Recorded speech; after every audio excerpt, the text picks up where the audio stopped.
بڑی خبر آپ کے ساتھ شیئر کر رہے ہیں۔ سرکاری ملازمین کے ساتھ تنخواہ دار طبقے کے لیے بھی خوشخبری ہے۔ کتنا اضافہ ہو رہا ہے تنخواہوں میں، اور ساتھ ہی آپ کو بتائیں گے کہ پینشنز میں اضافے سے متعلق کیا فیصلہ ہے۔ نئے مالی سال کے وفاقی بجٹ کی تفصیلات منظر عام پر آ گئی ہیں۔ دستاویزات کے مطابق وفاقی بجٹ کا کل حجم 17,553 ارب روپے رکھنے کی تجویز ہے، جس میں وفاقی ترقیاتی بجٹ کا حجم 1,000 ارب روپے جبکہ غیر ترقیاتی اخراجات کا حجم 16,286 ارب روپے رکھنے کی تجویز سامنے آئی ہے۔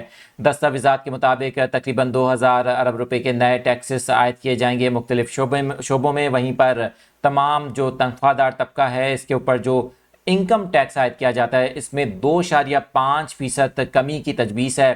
آپ کو بتائیں کہ سرکاری ملازمین کی تنخواہوں اور پینشنز میں 10% اضافے کی تجاویز بھی سامنے آئی ہیں۔ آج یہ بجٹ پیش کیا جا رہا ہے۔ اس بجٹ میں مزید بھی کچھ اور بھی جو ریلیف ہے وہ عوام کو دینے کی امید اس وقت ظاہر کی جا رہی ہے۔ وہیں پر گاڑیوں کی قیمتوں میں کمی کا امکان بھی ظاہر کیا جا رہا ہے۔ اہم خبر آپ کے ساتھ شیئر کر رہے ہیں۔ نئے مالی سال کے وفاقی بجٹ کی دستاویزات منظر عام پر آئی ہیں۔ سرکاری ملازمین کی تنخواہوں اور پینشن میں 10% اضافے جبکہ تنخواہ دار طبقے کے لیے خوشخبری ہے۔ انکم ٹیکس کی شرح میں 2.5% کمی کرنے کی تجویز بھی سامنے آ گئی ہے۔